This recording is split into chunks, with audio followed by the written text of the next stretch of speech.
श्री शिवाय नमस्तुभ्यम। आप सभी पर महादेव की कृपा सदा बनी रहे।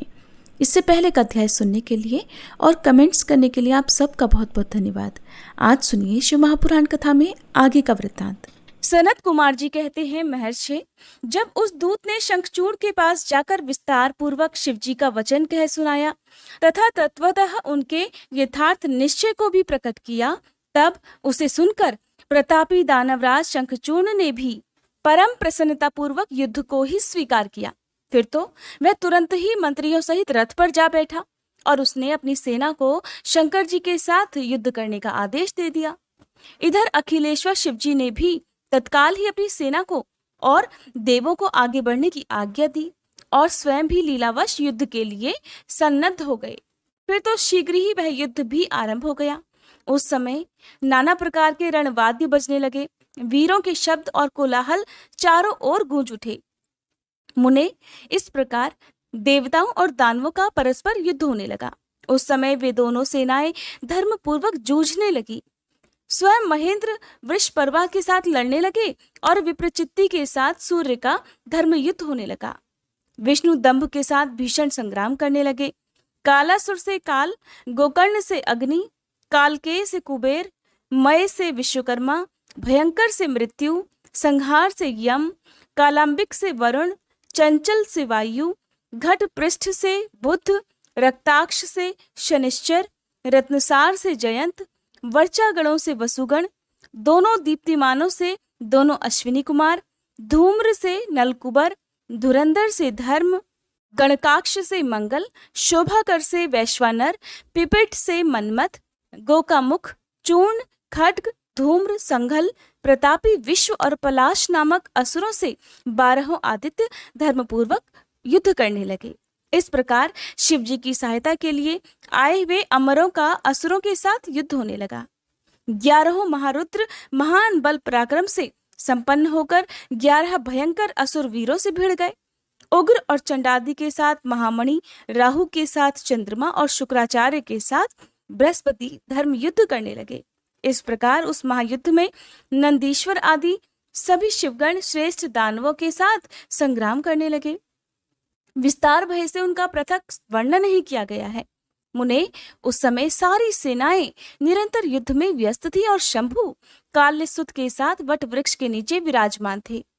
उधर शंखचूर्ण भी रत्नाभरणों से विभूषित होकर करोड़ों दानवों के साथ रमणीय रत्न सिंहासन पर बैठा हुआ था। फिर देवताओं तथा असुरों में चिरकाल तक अत्यंत भयंकर युद्ध होता रहा।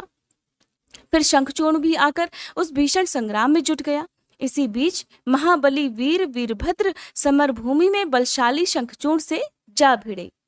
उस युद्ध में दानवराज जिन जिन अस्त्रों की वर्षा करता था उनको वीरभद्र खेल ही खेल में अपने बाणों से काट डालते थे। व्यास जी, इसी समय देवी भद्रकाली ने भी समरभूमि में जाकर बड़ा भयंकर सिंहनाद किया। उनके उस शब्द को सुनते ही सभी दानव मूर्छित हो गए। उस समय देवी ने बारंबार अट्टहास किया और मधुपान करके वे रण के मुहाने पर नृत्य करने लगी। उनके साथ ही उग्र दृष्टा, उग्र दंडा, कोटवी और अन्य ने भी मधुपान किया तथा खूब मधु पीकर युद्ध स्थल में नाचना आरंभ कर दिया। उस समय शिवगणों तथा देवों के दलों में महान कोलाहल मच गया। सारा सुर समुदाय बहुत प्रकार से गर्जना करता हुआ हर्षमगन हो गया। फिर काली ने शंखचूर्ण के ऊपर प्रलयकालीन अग्नि की शिखा के समान उद्दीप्त आग्नेयास्त्र चलाया, परंतु दानवराज ने वैष्णवास्त्र से उसे शीघ्र ही शांत कर दिया।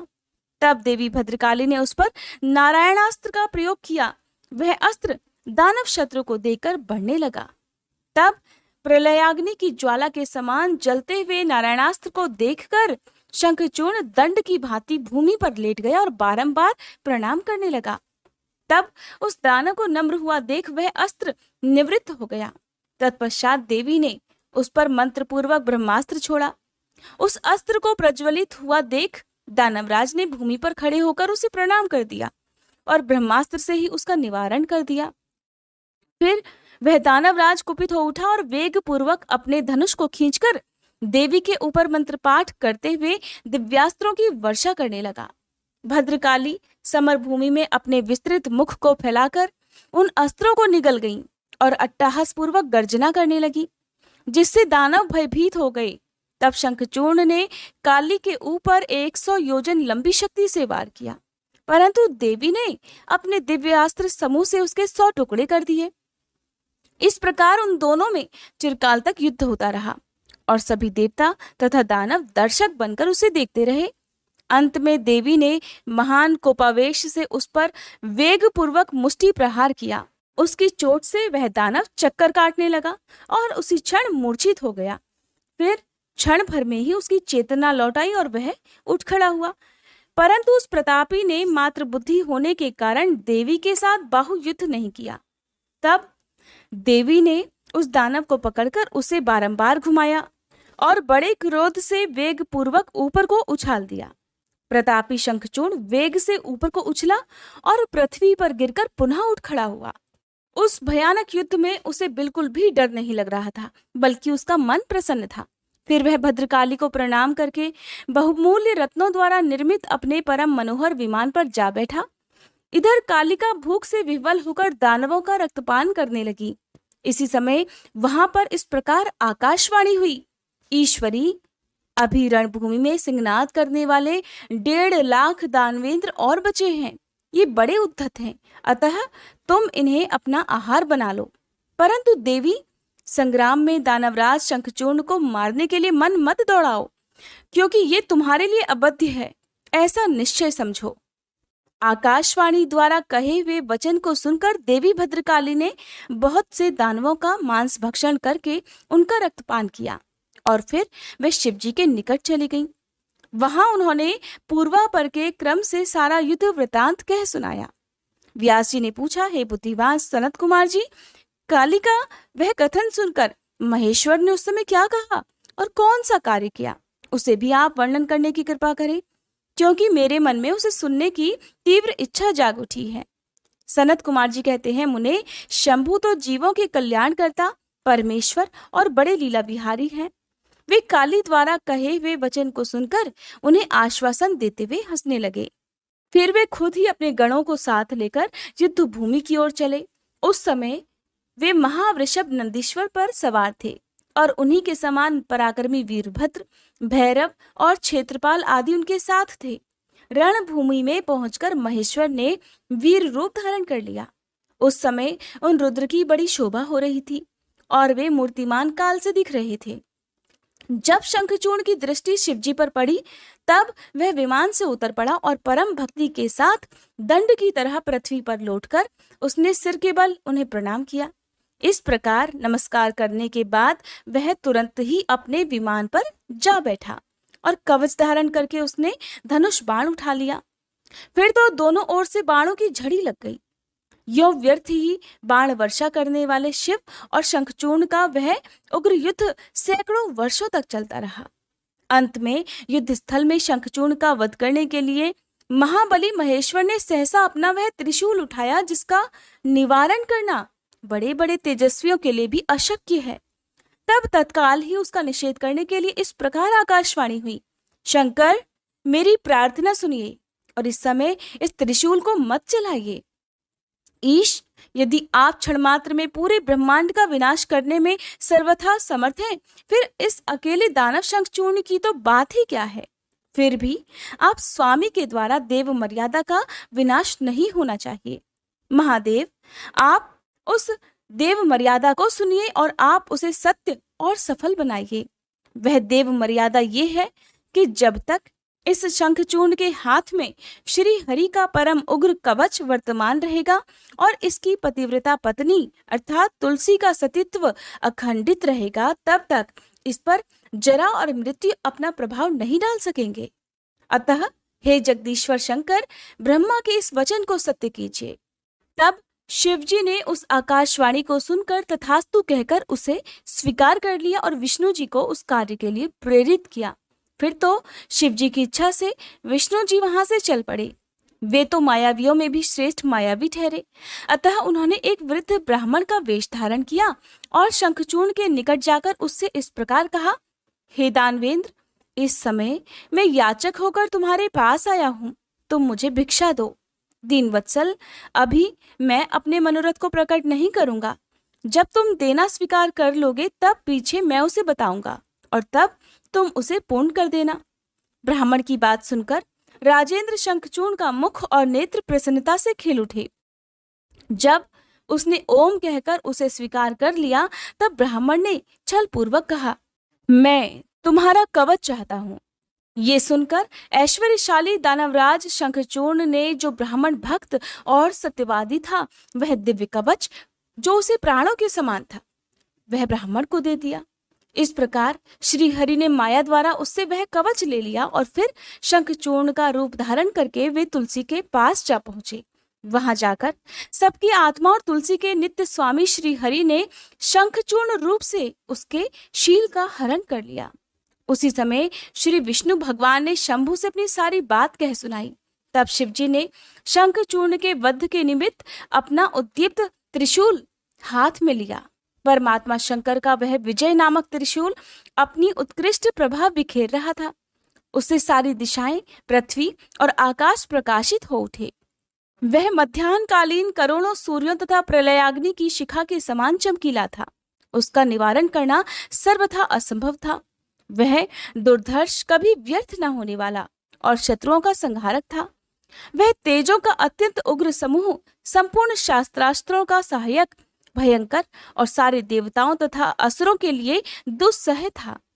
वह एक ही स्थान पर ऐसा दमक रहा था मानो लीला का सहारा लेकर संपूर्ण ब्रह्मांड का संहार करने के लिए उद्यत हो। उसकी लंबाई 1000 धनुष और चौड़ाई 100 हाथ थी। उस जीव ब्रह्म स्वरूप शूल का किसी के द्वारा निर्माण नहीं हुआ था। उसका रूप नित्य था।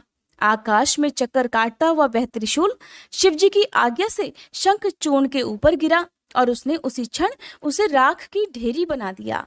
हे विप्र, महेश्वर का वह शूल मन के समान वेगशाली था। वह मन की गति से चलने वाला था। वह शीघ्र ही अपना कार्य पूर्ण करके शंकर जी के पास आ पहुंचा और फिर आकाश मार्ग से चला गया। उस समय स्वर्ग में दुंदुभियां बजने लगी। गंधर्व और किन्नर गान करने लगे। देवों तथा मुनियों ने स्तुति गान करना आरंभ कर दिया और अप्सराएं नृत्य करने लगी।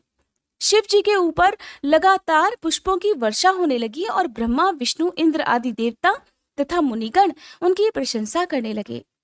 दानवराज शंखचूर्ण भी शिव जी की कृपा से शाप मुक्त हो गया और उसे उसके पूर्व अर्थात श्री कृष्ण पार्षद रूप की प्राप्ति हो गई। शंखचूर्ण की हड्डियों से शंख जाति का प्रादुर्भाव हुआ।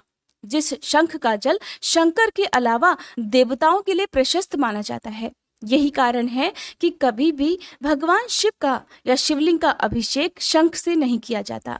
महामुने, श्री हरि और लक्ष्मी जी को तथा उनके संबंधियों को शंख और शंख द्वारा अर्पित किया गया जल अत्यंत प्रिय है, किंतु शिव जी के लिए कभी नहीं।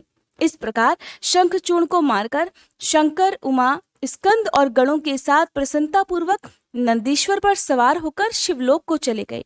भगवान विष्णु ने वैकुंठ लोक के लिए प्रस्थान किया और देवगण परमानंद मगन होकर अपने अपने लोक को चले गए। उस समय जगत में चारों ओर परम शांति छा गई।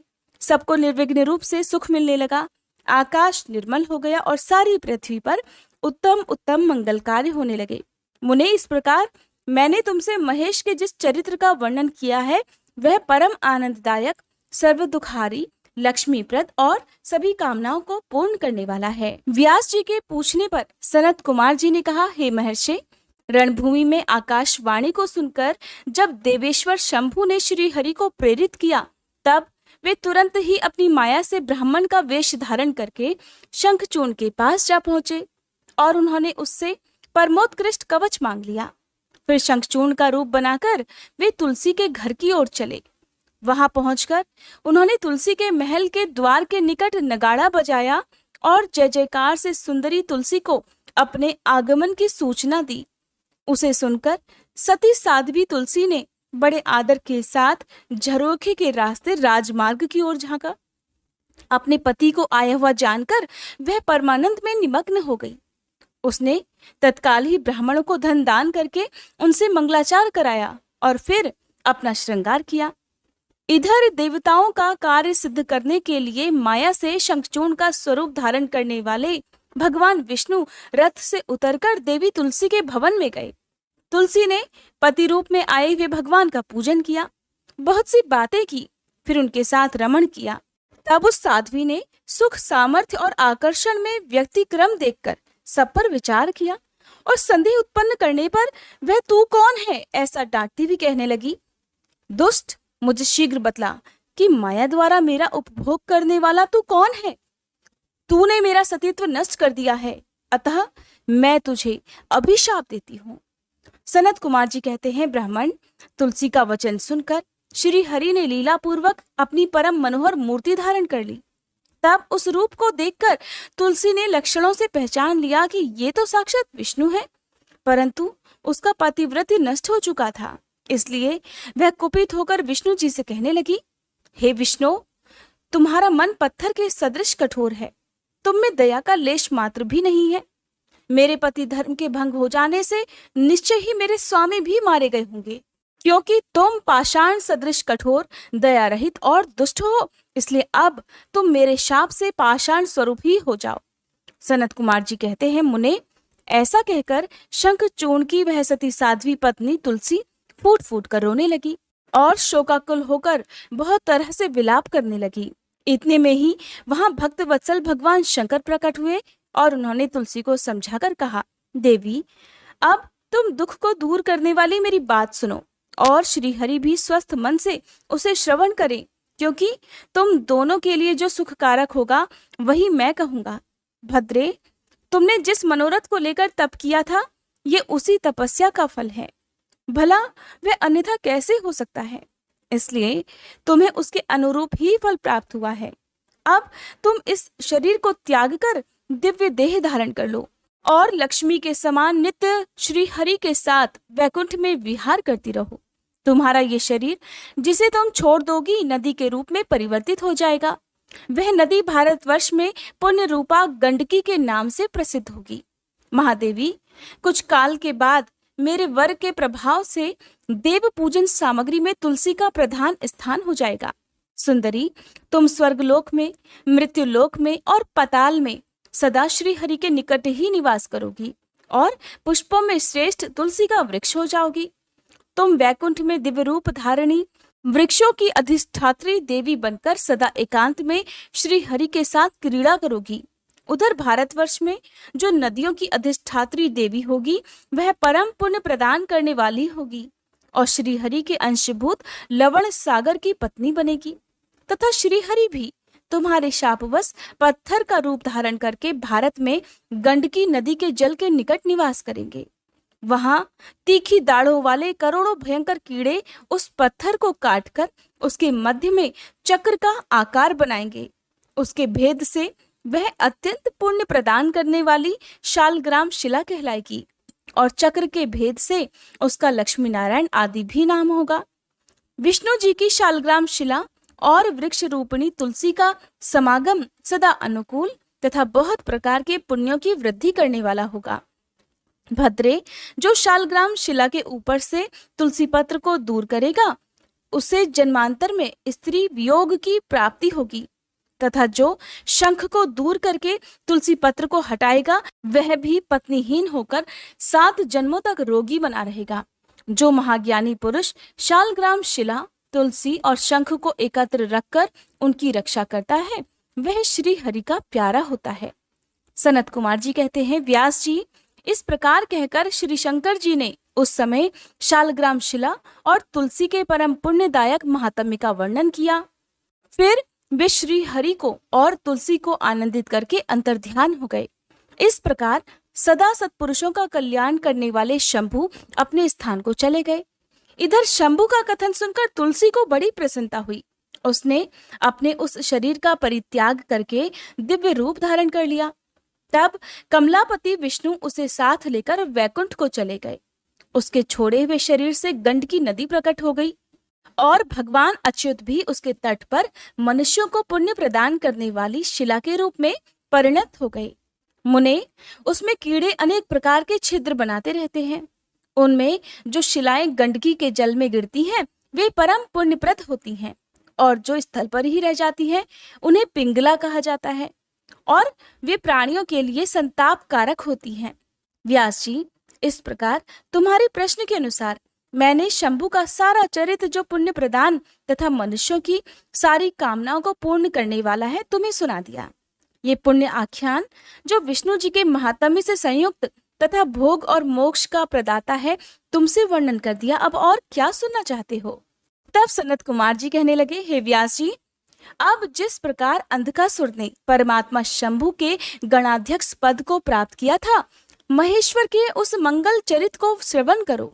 मुनीश्वर, अंधकासुर ने पहले शिव जी के साथ बड़ा घोर संग्राम किया था, परंतु पीछे बारंबार सात्विक भाव के उद्रेक से उसने शंभु को प्रसन्न कर लिया, क्योंकि नाना प्रकार की लीलाएं करने वाले शंभु शरणागत रक्षक तथा परम भक्त वत्सल हैं। उनका महात्म्य परम अद्भुत है। व्यास जी ने पूछा, हे ऐश्वर्यशाली मुनिवर, वह अंधक कौन था और भूतल पर किस वीर्यवान के कुल में उत्पन्न हुआ था? दैत्यों में प्रधान तथा महामनस्वी उस बलवान अंधक का स्वरूप कैसा था और वह किसका पुत्र था? उसने परम तेजस्वी शंभु की गणाध्यक्षता को कैसे प्राप्त किया? यदि अंधक गणेश्वर हो गया, तब वह परम धन्यवाद का पात्र है। सनत कुमार जी कहने लगे, मुने, पूर्व काल की बात है। एक समय भक्तों पर कृपा करने वाले तथा देवताओं के चक्रवर्ती सम्राट भगवान शंकर को विहार करने की इच्छा हुई। तब वे पार्वती और गणों को साथ लेकर अपने निवास भूत कैलाश पर्वत से चलकर काशीपुरी में आ गए।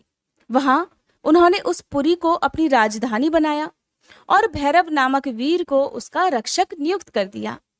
फिर पार्वती जी के साथ रहते हुए वे भक्तजनों को सुख देने वाली अनेक प्रकार की लीलाएं करने लगे।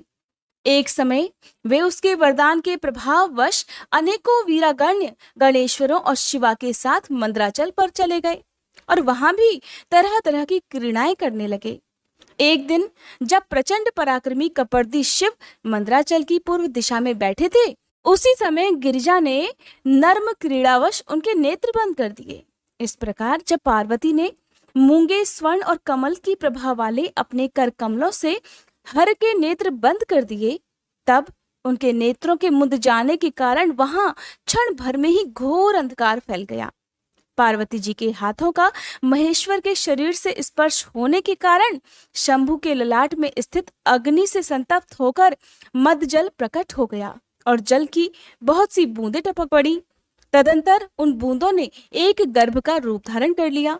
उससे एक ऐसा जीव प्रकट हुआ जिसका मुख विकराल था। वह अत्यंत भयंकर, क्रोधी, कृतघ्न, अंधा, कुरूप, जटाधारी, काले रंग का, मनुष्यों से भिन्न, बेडौल और सुंदर बालों वाला था। उसके कंठ से घोर घर घर शब्द निकल रहा था। वह कभी गाता, कभी हंसता और कभी रोने लगता था, कभी जबड़ों को चाटते हुए नाच रहा था। उस अद्भुत दृश्य वाले जीव के प्रकट होने पर शिव जी मुस्कुराकर पार्वती जी से बोले। श्री महेश्वर ने कहा, प्रिय, मेरे नेत्रों को मूंदकर तुमने ही तो ये कर्म किया है, फिर तुम उससे भय क्यों कर रही हो? शंकर जी के उस वचन को सुनकर गौरी हंस पड़ी और फिर उनके नेत्रों पर से उन्होंने अपना हाथ हटा लिया। फिर तो वहां देखते ही देखते प्रकाश छा गया, परंतु उस प्राणी का रूप वैसा ही भयंकर बना रहा और अंधकार से उत्पन्न होने के कारण उसके नेत्र भी अंधे थे। तब वैसे प्राणी को प्रकट हुआ देखकर गौरी ने महेश्वर से पूछा, भगवान, मुझे सच सच बताइए कि हम लोगों के सामने प्रकट हुआ ये बेडौल प्राणी कौन है? ये तो अत्यंत भयंकर है। किस कारण को लेकर किसने इसकी सृष्टि की है और ये किसका पुत्र है? सनत कुमार जी कहते हैं, महर्षि, जब लीला रचने वाली तथा तीनों लोगों की जननी गौरी ने सृष्टिकर्ता की उस अंधी सृष्टि के विषय में इस प्रकार प्रश्न किया, तब लीला विहारी भगवान शंकर अपनी प्रिया के उस वचन को सुनकर कुछ मुस्कुराए और इस प्रकार बोले। महेश्वर ने कहा, अद्भुत चरित्र रचने वाली है अंबिके, सुनो। जब तुमने मेरे नेत्र मूंद लिए थे, उसी समय ये अद्भुत और प्रचंड पराक्रमी प्राणी मेरे पसीने से प्रकट हुआ। इसका नाम अंधक है।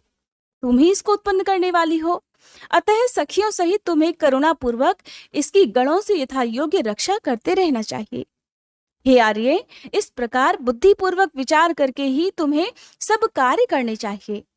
सनत कुमार जी कहते हैं, मुने, अपने स्वामी के ऐसे वचन सुनकर गौरी का हृदय करुणार्ध हो गया। वे अपनी सखियों सहित अंधक की अपने पुत्र की तरह नाना प्रकार के उपायों द्वारा रक्षा करने लगी। फिर शिशिर ऋतु आने पर दैत्य हिरण्याक्ष पुत्र की कामना से उसी वन में आया, क्योंकि उसकी पत्नी ने उसके ज्येष्ठ बंधु की संतान परंपरा को देखकर उसे संतानार्थ तपश्चर्यों के लिए प्रेरित किया था। वहां वह कश्यप नंदन हिरण्याक्ष वन का आश्रय लेकर पुत्र प्राप्ति के लिए घोर तप करने लगा। उसके मन में महेश्वर के दर्शन की इच्छा थी, अतः वह क्रोध आदि दोषों को अपने वश में करके ठूंठ की भांति निश्चल होकर समाधि में लीन हो गया। द्विजेंद्र तब जिसकी ध्वजा में वृष का चिन्ह वर्तमान है और जो पिनाक धारण करने वाले हैं, वे महेश उसकी तपस्या से पूर्णतया प्रसन्न होकर उसे वर प्रदान करने के लिए चले और उस स्थान पर पहुंचकर दैत्य प्रवर हिरण्याक्ष से बोले। महेश ने कहा, हे दैत्यनाथ, अब तू अपनी इंद्रियों का विनाश मत कर। किस लिए तूने इस व्रत का आश्रय लिया है? तू अपना मनोरथ तो प्रकट कर।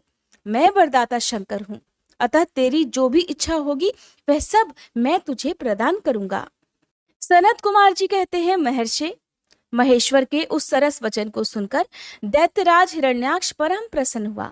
उसने गिरीश के चरणों में नमस्कार करके अनेक प्रकार से उनकी स्तुति की। फिर वह अंजलि बांधे सिर झुकाकर इस प्रकार कहने लगा, हे चंद्रभान, मेरे उत्तम पराक्रम संपन्न तथा दैत्य कुल के अनुरूप कोई पुत्र नहीं है, इसलिए मैंने इस व्रत का अनुष्ठान किया है। देवेश, मुझे परम बलिशाली पुत्र दीजिए।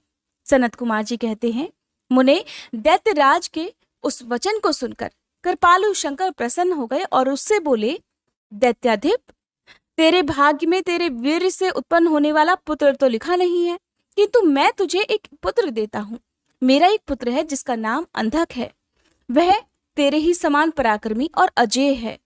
तू संपूर्ण दुखों को त्याग कर उसी को पुत्र रूप से वरण कर ले और इस प्रकार पुत्र की प्राप्ति कर ले। सनत कुमार जी कहते हैं, महर्षि, उससे यों कहकर गौरी के साथ विराजमान उन महात्मा भूतनाथ त्रिपुरारी शंकर ने प्रसन्न होकर हिरण्याक्ष को वह पुत्र दे दिया। इस प्रकार शिवजी से पुत्र प्राप्त करके वह महामनस्वी दैत्य परम प्रसन्न हुआ। फिर उसने अनेकों स्तोत्रों द्वारा रुद्र की पूजा करके प्रदक्षिणा की और फिर वह अपने राज्य को चला गया। गिरीश से पुत्र प्राप्त कर लेने के बाद वह प्रचंड पराक्रमी दैत्य संपूर्ण देवताओं को जीतकर इस पृथ्वी को अपने देश रसातल में उठा लाया। तब देवताओं, मुनियों और सिद्धों ने अत्यंत पराक्रमी विष्णु जी की आराधना की। फिर तो भगवान विष्णु सर्वात्मक यज्ञमय विकराल वराह शरीर धारण करके थूथन के अनेकों प्रहारों से पृथ्वी को विदीर्ण करके पाताल लोक में जा घुसे। वहां उन्होंने कभी न टूटने वाले अपनी अगली दाढ़ों से तथा थूथन से सैकड़ों दैत्यों का कचूमर निकालकर अपने वज्र सदृश कठोर पाद प्रहारों से निशाचरों की सेना को मथ डाला। फिर अद्भुत और प्रचंड तेजस्वी श्री विष्णु ने करोड़ों सूर्यों के समान प्रकाशमान सुदर्शन चक्र से हिरण्याक्ष के प्रज्वलित सिर को काट लिया और दुष्ट दैत्यों को जलाकर भस्म कर दिया। ये देखकर देवराज इंद्र को बड़ी प्रसन्नता हुई।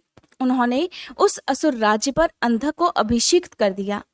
फिर महात्मा इंद्र श्री विष्णु को अपनी दाढ़ द्वारा पाताल लोक से पृथ्वी को लाते हुए देखकर परम प्रसन्न हुए और अपने स्थान पर आकर पूर्ववत स्वर्ग और भूतल की रक्षा करने लगे। इधर वराह रूप धारण करके उत्तम कार्य करने वाले उग्र रूपधारी श्री हरि प्रसन्नचित हुए समस्त देवों, मुनियों और पद्मयोनि ब्रह्मा द्वारा प्रशंसित होकर अपने लोक को चले गए। इस प्रकार वराह रूपधारी विष्णु जी द्वारा असुरराज हिरण्याक्ष के मारे जाने पर समस्त देव, मुनि तथा अन्यान्य जीव सभी प्रसन्न और सुखी हो गए। सनत कुमार जी कहते हैं, व्यास जी, इधर वराह रूपधारी श्री हरि के द्वारा इस प्रकार भाई के मारे जाने पर हिरण्यकश्यपु शोक और क्रोध से संतप्त हो उठा। श्री हरि के साथ वैर करना तो उसे रुचता ही था, अतः उसने संहार प्रेमी वीर असुरों को प्रजा का विनाश करने के लिए आज्ञा दे दी। तब वे संहार प्रिय असुर स्वामी की आज्ञा को सिरोधार्य करके देवताओं और प्रजाओं का विनाश करने लगे। इस प्रकार जब उन दुष्ट चित्त वाले असुरों द्वारा सारा देवलोक तहस नहस कर दिया गया, तब देवता स्वर्ग को छोड़कर गुप्त रूप से भूतल पर विचरने लगे। उधर भाई की मृत्यु से दुखी हुए हिरण्यकशिपु ने भाई को जलांजलि देकर उसकी स्त्री आदि को ढांढस बताया। फिर उस दैत्यराज ने अपने लिए विचार किया कि मैं अजय अजर और अमर हो जाऊं, मेरा ही एक छत्र साम्राज्य रहे और मेरा कोई भी प्रतिद्वंदी शेष न रह जाए। ऐसी धारणा बनाकर वह मंत्राचल पर चला गया और वहां एक गुफा में अत्यंत घोर तपस्या करने लगा। उस समय वह पैर के अंगूठे के बल खड़ा हुआ था। उसकी भुजाएं ऊपर को उठी हुई थी और उसकी दृष्टि आकाश की ओर लगी हुई थी। उसकी तपस्या से संतप्त होकर देवताओं का मुख विकृत हो उठा। वे स्वर्ग को छोड़कर ब्रह्मलोक में जा पहुंचे और उन्होंने ब्रह्मा जी से अपना दुखड़ा कह सुनाया। व्यास जी, उन देवताओं के इस प्रकार कहने पर स्वयंभू ब्रह्मा, भृगु, दक्ष आदि के साथ उस दैत्येश्वर के आश्रम पर गए। तब जिसने अपने तप से संपूर्ण लोगों को संतप्त कर रखा था, उस हिरण्यकशिपु ने वर देने के लिए आए हुए पद्म योनि ब्रह्मा जी को अपने सामने उपस्थित देखा। उधर पितामह ने भी उससे कहा कि वर मांग। तब जिसकी बुद्धि मोहित नहीं हुई थी, उस असुर ने विधाता की उस मधुर वाणी को सुनकर इस प्रकार कहा, हे ऐश्वर्यशाली पितामह, मैं चाहता हूँ कि स्वर्ग में, भूतल पर, दिन में, रात में, ऊपर अथवा नीचे, कहीं भी शस्त्र, अस्त्र, पाश, वज्र, शुष्क वृक्ष, पर्वत, जल, अग्नि के रूप में शत्रु के प्रहार से देवता, दैत्य, मुनि, सिद्ध, किम बहुना आप द्वारा रचे हुए जीवों के हाथ मुझे कभी भी मृत्यु का कोई भय ना हो। सनत कुमार जी कहते हैं, मुने हिरण्यकश्यपु के वैसे वचन सुनकर पद्म योनि ब्रह्मा के मन में दया का भाव जागृत हो उठा। उन्होंने भी मन ही मन श्री हरि को प्रणाम करके उस दैत्य से कहा कि हे दैत्येंद्र, मैं तुझ पर प्रसन्न हूँ, अतः तुझे सारी वस्तुएं प्राप्त हो जाएंगी। तूने 96,000 वर्षों तक जो कठिन तप किया है, अब तेरी कामना पूर्ण हो चुकी है। अब तपस्या को छोड़कर उठ और दानवों के राज्य का उपभोग कर। ब्रह्मा जी की वाणी सुनकर हिरण्यकशिपु का मुख प्रसन्नता से खिल उठा। इस प्रकार जब पितामह ने उसे दानव राज्य पर अभिषिक्त कर दिया, तब वह उन्मत्त हो उठा और त्रिलोकी को नष्ट करने का विचार करने लगा। फिर तो उसने संपूर्ण धर्मों का उच्छेद करके संग्राम में सभी देवताओं को भी जीत लिया। तब देवतागण भागकर विष्णु जी के पास पहुंचे। वहां श्री हरि ने देवताओं और मुनियों की दुख गाथा सुनकर उन्हें आश्वासन दिया और शीघ्र ही उस दैत्य के वध करने का उन्हें वचन भी दिया। तब देवतागण संतुष्ट होकर अपने अपने स्थान को लौट गए। फिर श्री हरि ने ऐसा रूप धारण किया जो आधा सिंह आधा मनुष्य का था। वह अत्यंत भयंकर और विकराल दिख रहा था। उसका मुख खूब फैला हुआ था, नासिका बहुत सुंदर थी और नख भी तीखे थे। गर्दन पर जटाएं लहरा रही थी, दाढ़े ही आयुध थे। उससे करोड़ों सूर्यों के समान प्रभा छिटक रही थी और उसका प्रभाव भी प्रलयकालीन अग्नि के समान था। उन अतुल प्रभावशाली नरसिंह को देखकर सभी दैत्य एक साथ उन पर टूट पड़े। तब उन अद्भुत पराक्रमी नरसिंह ने महाबली दैत्यों के साथ युद्ध करके बहुतों को तो मार डाला और बहुतों को पकड़कर तोड़ मरोड़ दिया। फिर वे उस नगर में घूमने लगे। तब उन सर्वमय सिंह को देखकर दैत्यराज के पुत्र प्रहलाद ने राजा से कहा, ये मृगेंद्र तो जगन्मय दिख रहा है, ये यहाँ किस लिए आया है? प्रहलाद ने फिर से कहा, पिताजी, मुझे तो ऐसा लग रहा है कि ये भगवान अनंत हैं और नरसिंह का रूप धारण करके आपके नगर में प्रविष्ट हुए हैं, क्योंकि मुझे इस समय इनकी मूर्ति बहुत बड़ी विकराल दिख रही है। अतः आप युद्ध से हटकर इनकी शरण में जाइए। इनसे बढ़कर त्रिलोकी में दूसरा कोई योद्धा नहीं है, इसलिए आप इन मृगेंद्र के सामने शीश झुकाकर अपने राज्य का उपभोग कीजिए। अपने पुत्र की बात सुनकर उस दुरात्मा ने उससे कहा, बेटा, क्या तू भयभीत हो गया? अपने पुत्र से ऐसा कहकर दैत्यों के अधिपति राजा हिरण्यकश्यपु ने महाबली दैत्यों को आज्ञा देते हुए कहा, वीरो, तुम लोग इस बेडौल, भ्रुकुटी और नेत्र वाले सिंह को पकड़ लो। तब स्वामी की आज्ञा से उन मृगेंद्र को पकड़ने की इच्छा से वे सभी बड़े बड़े दैत्य रणभूमि में घुसे। परंतु जैसे रूप की अभिलाषा से अग्नि में प्रवेश करने वाले पतंगे जल भुन जाते हैं, ठीक उसी तरह वे सब के सब क्षण भर में ही जलकर भस्म हो गए। दैत्यों के भस्म हो जाने पर भी वह दैत्यराज संपूर्ण शस्त्र अस्त्र शक्ति रिष्टि पाश अंकुश और पावक आदि से उन मृगेंद्र के साथ लोहा लेता ही रहा। इस प्रकार बहुत काल तक युद्ध हुआ और फिर अंत में उन नरसिंह ने वज्र के समान कठोर अपनी अनेकों भुजाओं से उस दैत्य को पकड़ लिया और उसे अपनी जंघाओं पर लिटाकर दानवों के मर्म को विदीर्ण करने वाले नखांकुरों से अर्थात अपने नाखूनों से उसकी छाती चीर डाली। खून से लथपथ हुए उसके हृदय कमल को निकाल लिया। फिर तो उसी क्षण उसके प्राण पखेरु उड़ गए। तब भगवान नरसिंह ने बारंबार के आघात से जिसके सारे अंग चूर चूर हो गए थे उस काष्ठभूत दैत्य को छोड़ दिया। उस समय उस देव शत्रु के मारे जाने पर उन्हें बड़ी प्रसन्नता हुई। उसी अवसर पर भक्त प्रहलाद ने आकर उनके चरणों में सिर झुकाया। तब अद्भुत पराक्रमी श्री हरि ने प्रहलाद को बुलाकर उन्हें दैत्यों के राज पर अभिषिक्त कर दिया और स्वयं आतर्कित गति को प्राप्त हो गए अर्थात वहीं अंतर्ध्यान हो गए। फिर पितामह आदि समस्त सुरेश्वर परम प्रसन्न होकर अपना कार्य सिद्ध करने वाले पूजनीय वैष्णु भगवान को उसी दिशा में प्रणाम करके अपने अपने धाम को चले गए। विप्रवर, प्रसंगवश मैंने रुद्र से अंधक की उत्पत्ति, वराह से हिरण्याक्ष की मृत्यु, नरसिंह के हाथों उसके भाई का विनाश और प्रहलाद की राज्य प्राप्ति का वर्णन कर दिया। द्विश्रेष्ठ, अब मैं शिवजी की कृपा से प्राप्त हुए अंधक के प्रभाव, शंकर जी के साथ उसके युद्ध का और पीछे जिस प्रकार उस महेश के गणाध्यक्ष पद की प्राप्ति हुई उस कथा का भी वर्णन करता हूँ, सुनो। सनत कुमार जी कहते हैं, मुनिवर, एक समय हिरण्याक्ष का पुत्र अंधक अपने भाइयों के साथ विहार में संलग्न था। उसी समय उसके कामासक्त मदांध भाइयों ने उससे कहा, अरे अंधे, तुम्हें तो अब राज्य से भला क्या प्रयोजन है। हिरण्याक्ष तो मूर्ख था जो उसने घोर तप द्वारा शंकर जी को प्रसन्न करके भी तुम जैसे कुरूप, बेडौल, कलिप्रिय और नेत्रहीन को प्राप्त किया। ऐसे तुम तो राज्य के भागी हो ही नहीं सकते, क्योंकि भला तुम्हें विचार करो कि कहीं दूसरे से उत्पन्न हुआ पुत्र भी राज्य प्राप्त करता है। सच पूछो तो निश्चय ही इस राज्य के भागी केवल हम ही लोग हैं। सनत कुमार जी कहते हैं, मुने, उन लोगों की वह बात सुनकर अंधक दीन हो गया। फिर उसने स्वयं ही बुद्धिपूर्वक विचार करके तरह तरह की बातों से उन्हें शांत किया और रात के समय वह निर्जन वन में चला गया। वहां उसने हजारों वर्षों तक घोर तप करके अपने शरीर को सुखा डाला और अंत में उस शरीर को अग्नि में होम कर देना चाहा। तब ब्रह्मा जी ने उसे वैसा करने से रोकते हुए कहा, दानव, अब तू वर मांग ले। सारे संसार में जिस दुर्लभ वस्तु को प्राप्त करने की तेरी अभिलाषा हो उसे तू मुझसे ले ले। पद्म योनि श्री ब्रह्मा जी के वचन को सुनकर वह दैत्य दीनता और नम्रता पूर्वक कहने लगा, हे भगवान, जिन निष्ठुरों ने मेरा राज्य छीन लिया है वे सब दैत्य आदि मेरे भाई हो जाएं। मुझ अंधे को दिव्य चक्षु प्राप्त हो जाए। इंद्रादि देवता मुझे कर दिया करें और देवता, दैत्य, गंधर्व, यक्ष, नाग, मनुष्य तथा अन्य किन्हीं भी प्राणियों से मेरी मृत्यु ना हो।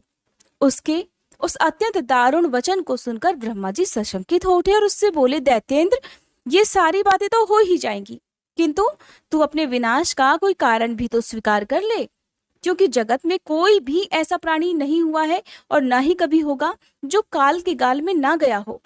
फिर तुझ जैसे सत्पुरुषों को तो अत्यंत लंबे जीवन का विचार त्याग ही देना चाहिए।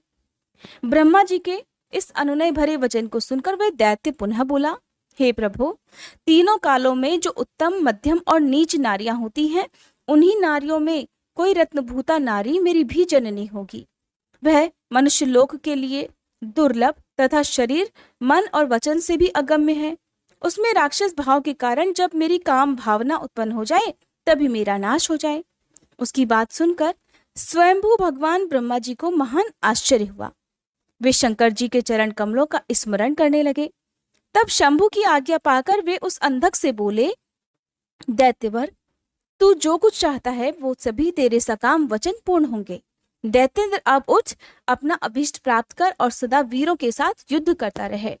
ब्रह्मा जी के वचन सुनकर अंधक फिर कहने लगा, हे विभो, जब मेरे शरीर में नसें और हड्डियां मात्र ही शेष रह गई हैं, तब भला इस देह से शत्रु सेना में प्रवेश करके मैं कैसे युद्ध कर सकूंगा। अतः अब आप अपने पवित्र हाथों से मेरा स्पर्श करके इस शरीर को मांसल भी बना दीजिए। सनत कुमार जी कहते हैं, महर्षि, अंधक की प्रार्थना सुनकर ब्रह्मा जी ने अपने हाथ से उसके शरीर का स्पर्श किया और फिर वे मुनिगणों तथा सिद्ध समूहों से भली भांति पूजित होकर देवताओं के साथ अपने धाम को चले गए। ब्रह्मा जी के स्पर्श करते ही उस दैत्यराज का शरीर भरा पूरा हो गया, जिसमें उसमें बल का संचार हो आया और नेत्रों के प्राप्ति भी हो जाने से वह सुंदर दिखने लगा। अब वह बड़ी प्रसन्नता के साथ अपने नगर में उसने प्रवेश किया। उस समय प्रहलाद आदि श्रेष्ठ दानवों ने जब उसे वरदान प्राप्त करके आया हुआ जाना, तब वे सारा राज्य उसे समर्पित करके उसके वशवर्ती भृत्य हो गए। तदंतर अंधक सेना और भृत्य वर्ग को साथ लेकर स्वर्ग को जीतने के लिए वह गया। वहां संग्राम में सभी देवताओं को पराजित करके उसने वज्रधारी इंद्र को अपना करद बना लिया। उसने यत्र तत्र बहुत से युद्ध लड़कर नागों, सुपर्णों, श्रेष्ठ राक्षसों, वृक्षों, सिंहों, समस्त जितने भी चौपाए थे उन्हें भी जीत लिया। दैत्यराज अंधक सदा दुष्टों का ही संग करता था। उसकी बुद्धि मद से अंधी हो गई थी, जिससे उस मूढ़ को इसका कुछ भी ज्ञान नहीं रह गया था कि परलोक में आत्मा को सुख देने वाला भी कोई कर्म करना चाहिए। वह धन के मद से अभिभूत होकर वेद, देवता, ब्राह्मण और गुरु आदि किसी को भी नहीं मानता था। प्रारब्धवश उसकी आयु समाप्त हो चुकी थी, इसी से वह स्वेच्छाचार में प्रवृत्त होकर व्यर्थ में ही अपनी आयु के शेष दिन गंवाता हुआ रमण कर रहा था। उस दानव श्रेष्ठ के 3 मंत्री थे, जिसका नाम था दुर्योधन, वैधस और हस्ती।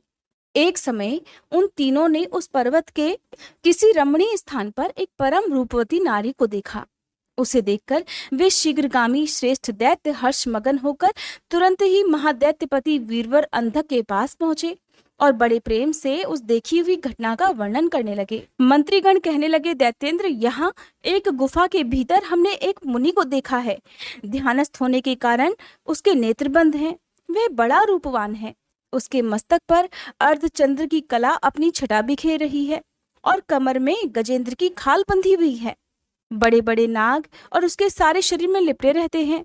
खोपड़ियों की माला ही उस जटाधारी का आभूषण है। उसके हाथ में त्रिशूल है और एक विशाल धनुष, बाण और तुणीर भी वह धारण किए है।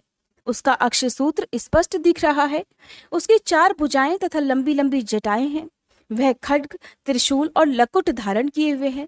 उसकी आकृति अत्यंत गौर है और उस पर भस्म का अनुलेप लगा हुआ है। वह अपने उत्कृष्ट तेज से सुशोभित हो रहा है। इस प्रकार उस श्रेष्ठ तपस्वी का सारा वेश ही अद्भुत है।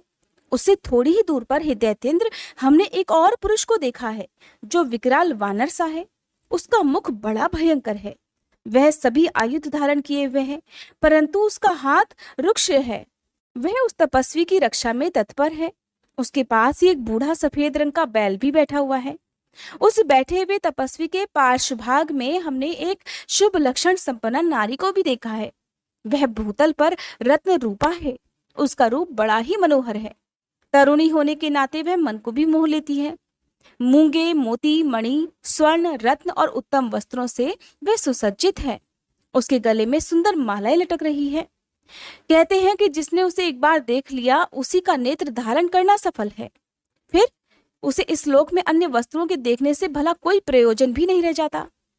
सनत कुमार जी कहते हैं, मुनिश्रेष्ठ, मंत्रियों के उन वचनों को सुनकर दैत्यराज अंधक कामातुर हो उठा। उसके सारे शरीर में कंपन छा गया। फिर तो उसने तुरंत ही दुर्योधन आदि को उस मुनि के पास भेजा। मंत्रियों ने वहां जाकर मुनीश्वर को प्रणाम करके उनसे अंधकासुर का संदेश कहा और बदले में शिवजी का उत्तर सुनकर वे लौटकर अंधक से इस प्रकार बोले, राजन, आप तो संपूर्ण दैत्यों के स्वामी हैं, फिर भी उस महान पराक्रमी वीरवर तपस्वी मुनि ने अपनी बुद्धि से त्रिलोकी को तृण के समान समझकर हंसते हुए आपके लिए ऐसी बात कही है कि उस निशाचर का शौर्य और धैर्य अस्थिर है। वह दानव, कृपण, सत्वहीन, क्रूर, कृतघ्न और सदा ही पाप कर्म करने वाला है। क्या उसे सूर्यपुत्र यम का भी भय नहीं है? अगर तुझ में कुछ भी सामर्थ्य है तो युद्ध के लिए तैयार हो जा और आकर कुछ अपनी करतूत तो दिखा। मेरे पास तुझ जैसे पापियों का विनाश करने वाला वज्र सरीखा भयंकर शस्त्र है और तेरा शरीर तो कमल के समान कोमल है। ऐसी दशा में विचार कर, तुझे जो कुछ भी रुचिकर लगता हो वह कर।